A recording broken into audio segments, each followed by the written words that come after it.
The year was 570 CE, long before cities rose into skylines and highways cut across nations. But imagine this story being told the way Americans tell their great legends: calm, powerful, and full of meaning. Far across the ocean, in the warm sands of Mecca, a child was born who would someday influence every corner of the world. His name was Muhammad, peace be upon him. His birth was not inside a palace, nor in a wealthy home. He came into a world of struggle, into a tribe that valued honor, courage, and loyalty. But he entered life with a heavy beginning. His father had passed away before he was born. His mother held him with hope, but also with quiet pain. Even as a baby, people said there was something special about him. His eyes were calm, observant, almost as if he understood more than a child should. His mother, Amina, often whispered to him, "You are not alone. Allah is with you." According to Arabian tradition, children were sent to live with desert families so they could grow strong and learn pure Arabic. And so, baby Muhammad, PBUH, was taken to the open desert, where the sky felt bigger, the stars brighter, and the nights quieter than anything we know today. There, he was raised by a gentle woman named Halima. From the moment she took him in, strange blessings began to appear. Her animals grew healthier, her land greener, her life easier. She would look at the child and say, "This boy is unlike others." As he grew, he learned the strength of silence, the patience of waiting, and the value of honesty. Life in the desert shaped him the way life on a farm or ranch shapes a child in America. Simple living, strong character, and deep connection to nature.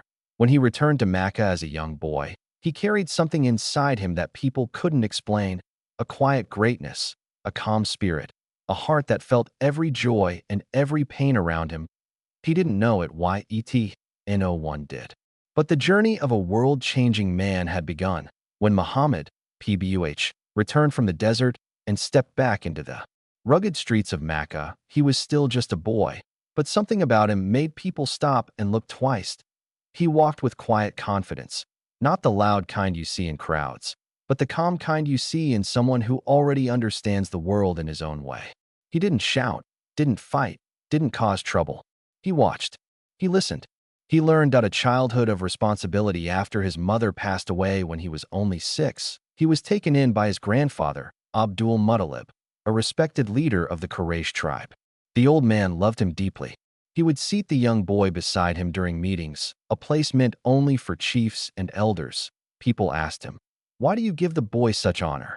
He would smile and answer, "He has a great future ahead of him." When Muhammad, PBUH, lost his grandfather too, he went to live with his uncle Abu Talib, a kind-hearted man who treated him like his own son. Even though Abu Talib was not wealthy, he made sure the boy never felt alone. Growing into an honest young man as a teenager, Muhammad, PBUH, started working, helping in trade, herding animals, carrying goods, whatever he could do to support his uncle's family. Life was simple but demanding, like growing up in a hard-working American small town where everyone knows you by name. And slowly, his reputation spread. When people asked him to deliver something, he delivered it safely. When he made a promise, he kept it every single time. When he spoke the truth, not words twisted or decorated, just simple honesty. Mecca was a busy city of traders, and trust was everything. And in a world full of lies, cheap deals, and unfair bargains, Muhammad, PBUH, became known for the very thing everyone else struggled with: truth, integrity, character. People began calling him Al-Amin, the trustworthy. This name wasn't given lightly. Merchants would hand him their money for safekeeping, travelers would ask him to watch their belongings, and families would ask him to help solve arguments because they knew he would never take sides unfairly. His honesty wasn't loud or dramatic, it was steady, consistent, dependable, the kind of honesty that earns respect without ever asking for it. Seeing the world beyond Mecca, his uncle often took him on trade caravans, long journeys across deserts, mountains, and cities. Those trips became his education. He saw wealthy merchants hoard their riches while poor families struggled to survive. He saw tribes fighting over land, power, and pride.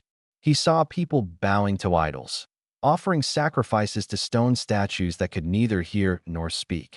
These things left a deep mark on him, but he knew something was wrong with the way society worked. He knew the world needed kindness, fairness, and truth. But he didn't yet know that he was destined to bring those changes that night. He would sit under the desert stars, vast, endless, and silent, feeling something inside him growing, a sense of purpose he couldn't yet explain. This was not the end of his journey. It was only the beginning. By the time Muhammad, PBUH, reached the age of 25, he had already built a reputation most men twice his age could only dream of.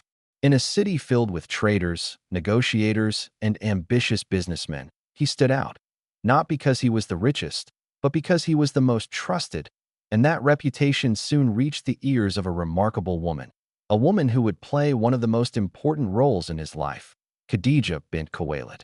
The businesswoman of Mecca. Imagine a woman in ancient Arabia who ran one of the largest trading businesses in the region. Strong, wise, highly respected. That was Khadija.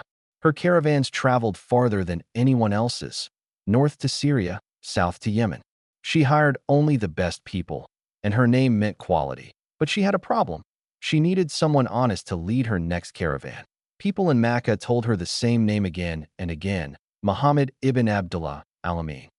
She had heard stories about him, how he returned every coin exactly as it was given, how he protected people's property as if it were his own, how he never argued, never lied, never cheated. She sent a simple offer. Will you lead my caravan? Muhammad, PBUH, accepted. A journey that changed everything. When he took charge of her business journey to Syria, something unusual happened. Everywhere he went, profits increased. Deals became smoother. People trusted him instantly. He traveled with Khadija's servant, Maysara, who watched him closely on the long desert road. What he saw amazed him. Muhammad, PBUH, never raised his voice. He treated everyone with patience and kindness. He did business with honesty, even when he could have gained more by bending the truth. And strangely, he seemed protected, shaded by clouds from the burning desert sun. When they returned to Mecca, the profits were far higher than ever before. Maysara told Khadija everything he had seen. She listened quietly, thinking deeply. This man was not like other men. That he carried something special, something noble. A proposal unlike any other. Khadija was 40 at the time, successful, respected, intelligent, and she had already turned down many marriage proposals. But with Muhammad, PBUH, she felt something different. Not love at first sight, not attraction alone, but respect, pure, genuine respect. She asked a close friend to approach him with a message. My heart feels drawn to you because of your honesty, your character, and your truthfulness. Muhammad, PBUH, was surprised. He held deep respect for her, too. After speaking with his uncle, he agreed to marry her. Their marriage wasn't a fairy tale. It was better. It was real, built on kindness, trust, peace, and understanding. A home filled with warmth. Their house became a place of comfort for everyone who entered. Muhammad, PBUH, worked hard, helped the poor, supported orphans, and resolved arguments in the community. Khadija stood beside him in everything. She wasn't just a wife. She was his partner, his friend, his supporter, the first person to believe in him long before the world knew his name. Their home was simple, but warm, quiet, but full of love, humble, but filled with blessings. Muhammad, PBUH, had no idea what the future held. He didn't know he would become a prophet. He didn't know he would change history. But Allah was preparing him, step by step, moment by moment, for a mission that would soon begin. By the time Muhammad, PBUH, reached the age of 40, life in Mecca had grown loud and restless. Trade was booming. People were getting richer, but hearts were getting colder. The weak were ignored, the poor forgotten, and idols filled the Kaaba, 360 of them, each one believed to have power. But deep inside, Muhammad, PBUH, felt uneasy. He couldn't accept a world where people worshipped stone statues, mistreated the vulnerable, and lived without kindness. He needed space, somewhere quiet, somewhere far from the noise of the city. So he began climbing the rocky mountain just outside Mecca to a small, lonely cave called Hira. The search for answers, it wasn't a one-time visit. He went again and again, often staying for days. Inside the cave, he would sit in silence, watching the desert stretch out endlessly below him. The wind would whistle through the rocks. The stars above him flickered like tiny lamps in the night sky. He prayed in his own way, searching for peace, searching for truth. In those moments, he felt something inside him, a sense that the world was broken and that life had a purpose deeper than anyone around him understood. But he never imagined what was coming next. At a night like no other, it was the month of Ramadan. The city below was quiet, sleeping under the soft glow of the moon. Muhammad, PBUH, was alone in the cave, wrapped in thought. Suddenly, the silence broke. A presence filled the cave, not footsteps, not a voice calling from far away, but a powerful, overwhelming presence.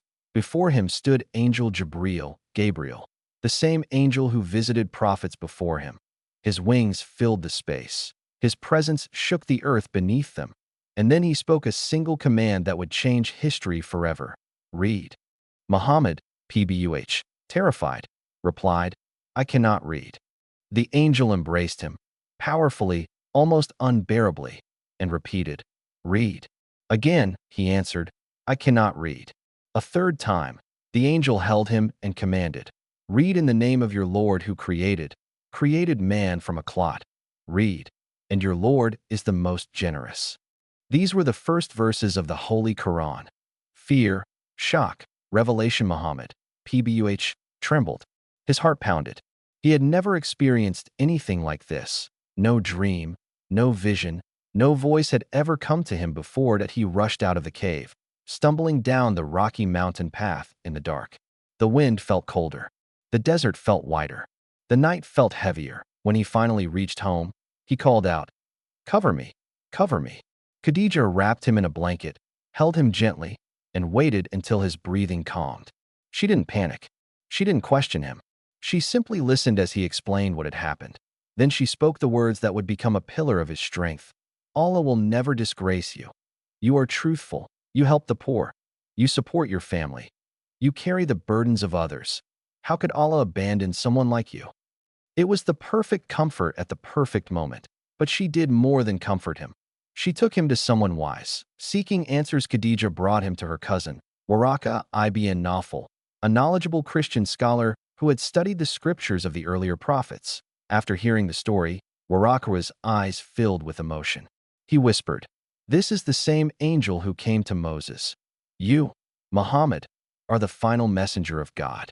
The room fell silent. The world had changed. A new chapter of human history had begun, and Muhammad, PBUH, was now standing at the doorway of his destiny.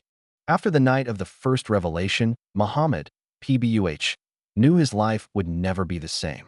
The weight of responsibility rested on his shoulders, not the weight of leadership or fame, but the weight of truth. The truth that Allah is one, the truth that humanity needed guidance, the truth that kindness must replace cruelty. For a while, the revelations paused. It was a quiet period known as Fatra, a time of waiting. During those days, Muhammad, PBUH, felt both anxious and hopeful. And then, one morning, he saw Angel Jibril again, filling the horizon from east to west. The mission had truly begun.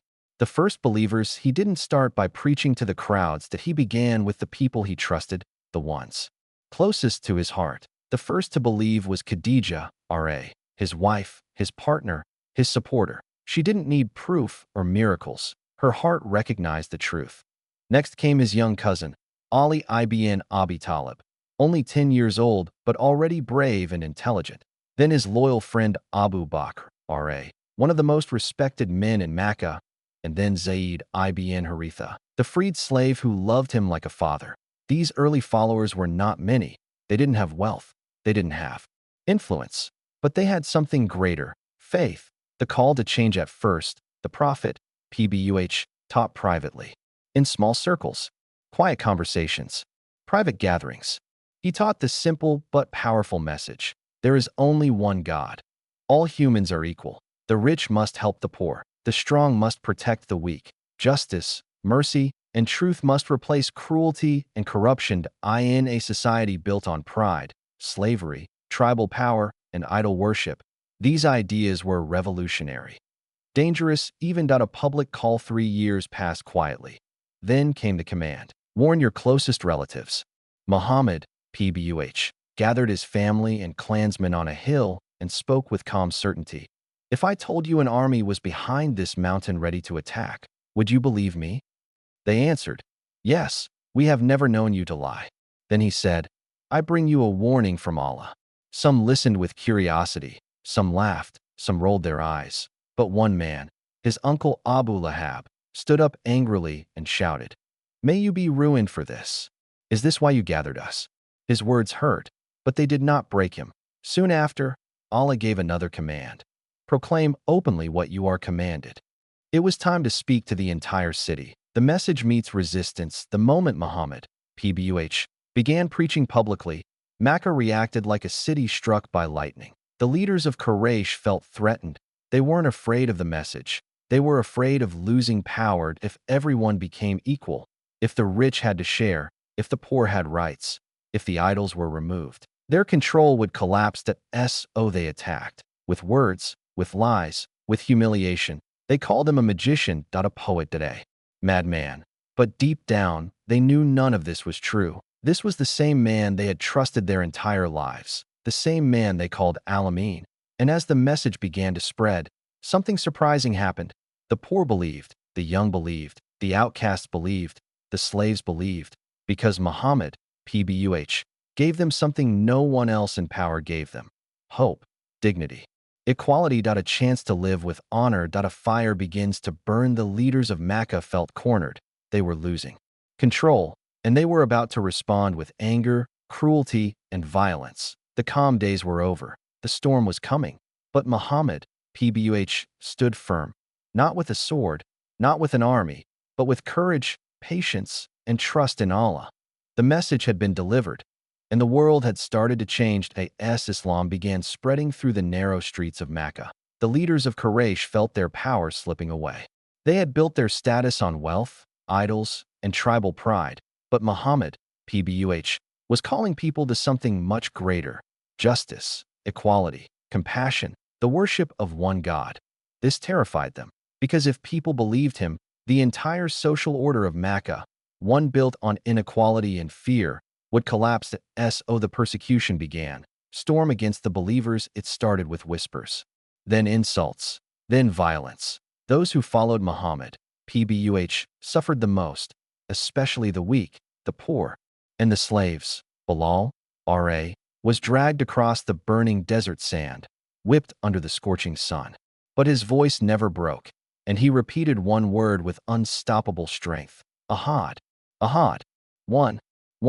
Ammar, Yasser, and Sumaya, R.A., were tortured brutally. Sumaya, an elderly woman with unshakable faith, became the first martyr of Islam, killed simply because she refused to abandon the truth. Others were beaten, starved, threatened, kidnapped, or forced into isolation. Some were wrapped in armor and left in the sun. Some had heavy stones placed on their chests. And through all this, Muhammad, PBUH, washed with a heart full of pain, but never hopelessness, he would walk to the tortured believers and whisper, Patience, O family of Yasser, your place is in paradise. His words were like water to people dying of thirst.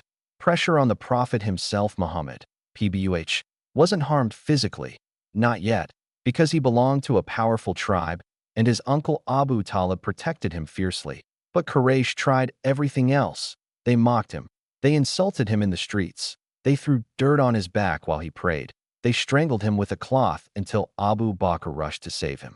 They spread lies about the Quran. Still, he stood tall. Still, he continued preaching. Still, he refused to back down. A deal he would never accept. One day, the leaders of Quraysh approached his uncle with a desperate offer. Tell Muhammad to stop preaching, and we will give him anything: wealth, kingship, power, women, anything he wants. Abu Talib relayed this message to the Prophet with a heavy heart. Muhammad, PBUH, listened, then stood up with tears in his eyes and said, By Allah, if they place the sun in my right hand and the moon in my left, I would not abandon this mission until Allah makes it victorious. Sir, I die defending it. His uncle understood. This wasn't about power. This wasn't about fame. This was about truth. The secret migration to Abyssinia as persecution grew unbearable. Muhammad, PBUH, guided some of his followers to escape to a land far away, Abyssinia, Ethiopia, under the protection of a Christian king, Negus, who was known for his justice. This was the first migration in Islam that a small group of Muslims slipped away one night and crossed the sea. When Quraysh heard this, they panicked and sent ambassadors to bring them back. They feared Islam spreading outside Arabia. But when the Muslims recited verses from Surah Maryam before the king, his eyes filled with tears, and he said, "This and what Jesus brought come from the same source. Go. You are safe in my land." For the first time, Muslims had a place where they could breathe freely. The growing shadows in Mecca, things got worse. The insults grew sharper, the threats grew louder, the violence grew harsher. And yet, every time the world tried to break him, Muhammad, PBUH, responded with patience, calm, and mercy. People wondered, how can one man stand against an entire city and never bend? Where does he get this strength? But he knew the answer. Allah was with him, and the truth was worth every sacrifice. The fire of persecution was meant to destroy the message. Instead, it purified it, strengthened it, spread it.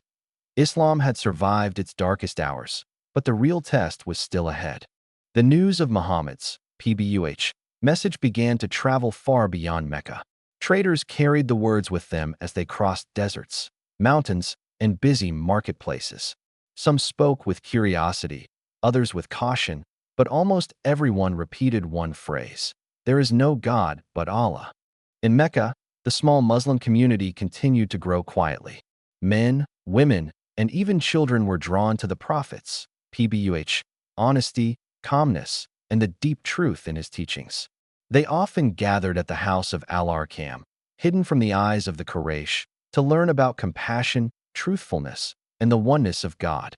Despite persecution, they found strength in their faith. Bilal, R.A., continued to endure torture. Ammar, R.A., faced heartbreak as his parents were killed. Yet they refused to give up. Their courage began to inspire others. One day, a surprising event shook Mecca. A young, strong, and fearless man, Hamza ibn Abdul Muttalib, the Prophet's, PBUH, uncle, returned from a hunting trip. When he heard that Abu Jahl had insulted and attacked the Prophet, PBUH, something inside him ignited. He marched straight to the Kaaba, struck Abu Jahl with his bow, and declared loudly for everyone to hear, "I follow the religion of Muhammad." The Quraysh were stunned. Hamza was one of the most respected and powerful men in Mecca. His acceptance of Islam was a turning point. The community gained confidence. Their faith grew stronger, and the Quraysh grew more worried. But this was only the beginning. Another unexpected conversion was soon to come, one that would shake the city even more. In Mecca, tensions continued to rise. The Quraysh were furious that influential men like Hamza had accepted Islam. They met late at night in their homes, whispering and plotting. "If more people join Muhammad, we will lose everything: our power, our trade, our traditions." Among those listening was Umar ibn al-Khattab, a strong, fearless warrior known for his strict nature. Umar had always defended the traditions of his people. He believed Islam was dividing Mecca, and anger began to grow in his heart. One day, in a moment of fierce determination, he strapped his sword to his side and announced, "I will put an end to Muhammad." But Allah had a different plan for Umar. As he walked through the hot streets of Mecca, a man stopped him and said, "Before you go to Muhammad, look at your own house. Your sister and her husband have accepted Islam." Umar froze. His anger turned toward his own family. He stormed toward his sister's home. Inside, she and her husband were learning verses from the Quran with a teacher. Umar burst in. "What is this I hear?" he shouted. His sister tried to speak calmly. "Umar, we have found the truth." His anger exploded as he struck her. But the moment he saw blood on her face, something shifted. She looked at him, not with fear, but with strength. "Do what you want, Umar," she said, "but we will not leave this path." The courage in her voice broke something inside him. He asked to see the pages of the Quran. His sister said softly, "You must wash first." Umar washed. Then he sat, took the pages in his hands, and began to read. "Taha, we have not sent down the Quran to cause you distress." The words were like light entering a dark room. His heart trembled. This was not poetry, not magic. It was truth. He stood up, overwhelmed. "Take me to Muhammad," he said. "I want to become Muslim." That very day, the same man who had walked the streets intending to kill the Prophet, PBUH, walked to Dar al-Arqam and declared, "I testify that there is no God but Allah and Muhammad is his messenger." The Muslims cried tears of joy. Mecca trembled with shock. Islam now had two powerful protectors, Hamza and Umar. But with strength came greater danger. The Quraysh planned something even more severe, a punishment unlike anything before. Years had passed since Muhammad, PBUH, first began preaching. The small community of Muslims in Mecca had endured unimaginable hardships, torture, boycotts, and loss of loved ones. But they had survived. Allah's plan was unfolding. Finally, the moment came for the Prophet, PBUH, to confront the city that had once rejected him. At a march unlike any other, he gathered a large group of followers, men, women, and even children, prepared to reclaim Mecca. But unlike armies of conquest that history remembers for their bloodshed, Muhammad, PBUH, carried only peace in his heart. As the Muslims approached, the Quraysh trembled. They had built fortresses of pride, prepared for revenge. But they did not understand Muhammad, PBUH. He was unlike any leader they had ever faced. He had conquered hearts without swords, calmed storms without armies, and brought truth without force. When he entered Mecca, he walked straight toward the Kaaba, the house of Allah. But instead of taking revenge on those who had harmed him and his followers, he did something unimaginable. He forgave them. Mercy over wrath. The leaders who had mocked, insulted, and tortured him and his followers feared for their lives. But Muhammad, PBUH, raised his hands and said, "Go. You are free. No blame today. This house belongs to Allah alone." Many of the Quraysh wept. Some of them fell to their knees. One by one, they embraced Islam, not out of fear, but out of the recognition of his extraordinary mercy. The idols in the Kaaba were removed, and the sacred house was restored to its original purpose. Worship of the one God was a victory unlike any other, not measured by bloodshed, power, or wealth, but by justice, truth, and mercy. The people were amazed. The citizens of Mecca were stunned. "How can one man conquer without swords?" they whispered. "How can a city be reclaimed without a battle?" The answer was simple. Muhammad, PBUH, had conquered hearts first. His patience, his resilience, and his compassion had built a movement stronger than fear or violence could ever destroy. This moment marked a turning point in history. A new era had begun in Arabia, an era where truth, mercy, and justice would guide humanity. Muhammad, PBUH, had shown that power without mercy is nothing, and that forgiveness is the greatest strength of all. But even after this triumph, his mission was not yet complete. He continued to teach, to guide, and to remind the world of the principles that would shape generations. After the peaceful conquest of Mecca, Muhammad, PBUH, continued to lead his people, not as a king seeking power, but as a guide, teacher, and servant of Allah. He traveled through towns and villages, spreading the message of faith, justice, compassion, and equality.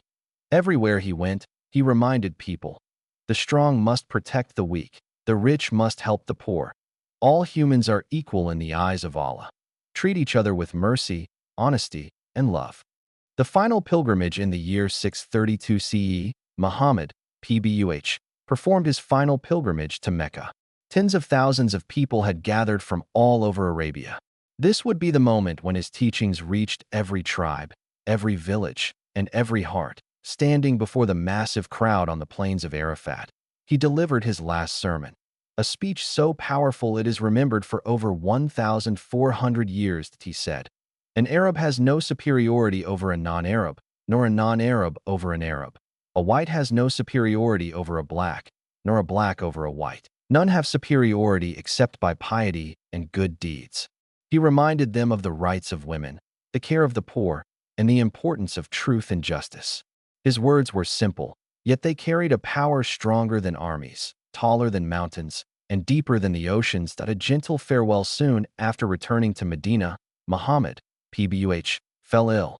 Surrounded by his family and companions, he spent his final days teaching, praying, and offering guidance. His heart remained full of concern for his people, Even as his body grew weaker, he passed away quietly, leaving behind a world forever changed. His followers wept, not just for the loss of a beloved leader, but for the absence of a guide whose light had illuminated the darkest corners of human hearts. That a legacy that lives on. Muhammad's PBUH life left a mark unlike any other in history. He had taught that peace is stronger than war, demonstrated that mercy is stronger than revenge, built a community where justice and equality were central, spread a message that continues to guide billions today. More than 1.9 billion people now follow the teachings he brought. His life remains a story of resilience, patience, courage, and unwavering faith, a story that continues to inspire people around the world. Even today, his words echo in the hearts of those who seek truth, compassion, and justice. Muhammad, PBUH, was not just a man of his time. He was a man for all time.